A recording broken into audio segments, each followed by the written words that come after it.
فلنسألن الذين أرسل إليهم ولنسألن المرسلين. من حج البيت ولم يزرني فقد جفاني. من حج البيت ولم يزرني فقد جفاني. Quiconque effectue le pèlerinage à la maison sacrée et ne me rend pas visite m'a certes abandonné ou délaissé. Mawdou'. C'est un hadith inventé.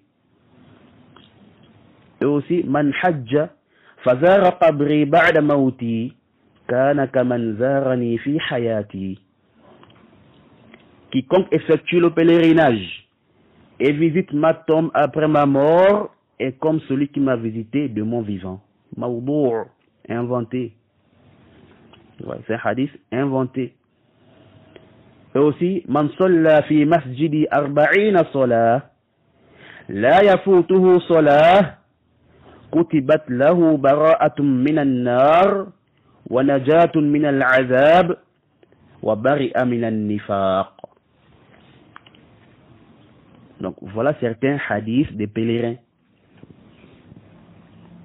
Ils viennent au hajj avec des bid'a et des khuza'abalat comme ça, dans leur tête.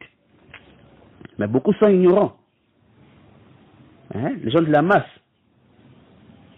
Mais ce sont les soi-disant guides, ceux-là qui ont appris, ceux qui s'occupent de, comment on appelle ça, orienter les pèlerins. Hein?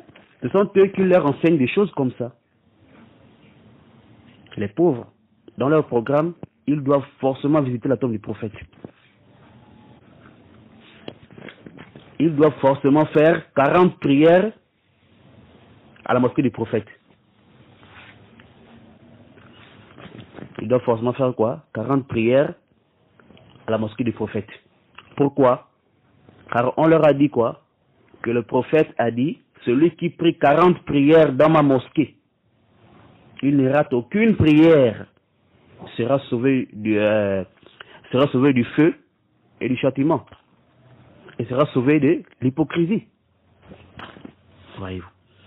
Celui qui prie 40 prières dans ma mosquée, il ne rate aucune prière, il sera sauvé du feu, hein, et du châtiment,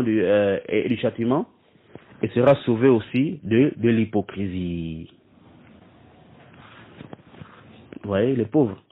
Alors que leur croyance là est basée sur un hadith faible, ou sur des hadiths inventés, et d'autres qui n'ont ni tête ni queue, qui n'ont pas de chaîne de transmission. Wallahu al-musta'an. Voyez-vous. Et les pauvres, ils viennent comme ça au hajj, la tête est remplie de quoi? De khuza'abalat, de n'importe quoi dans la tête. Voyez.